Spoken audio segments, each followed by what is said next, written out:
नमस्ते, प्रणाम। मैं किशोर लाल यादव आप सब भोजपुरी समाज के जितने भी लोग हैं सबको घोट चुके प्रणाम कर रहा हूँ।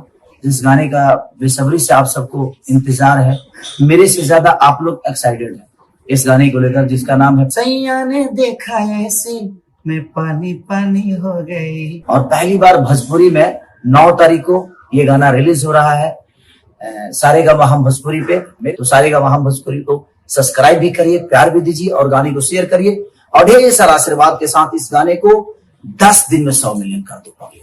करना पड़ेगा, इसीलिए आइए, पानी पानी हम सब होते हैं। नमस्ते, प्रणाम। मैं किशोर लाल यादव आप सब भोजपुरी समाज के जितने भी लोग हैं सबको घोट चुके प्रणाम कर रहा हूँ।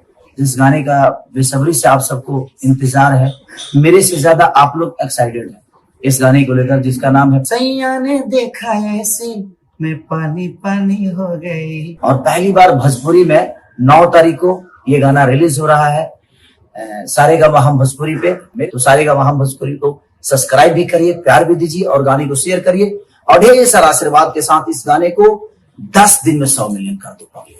करना पड़ेगा, इसीलिए आइए, पानी पानी हम सब होते हैं।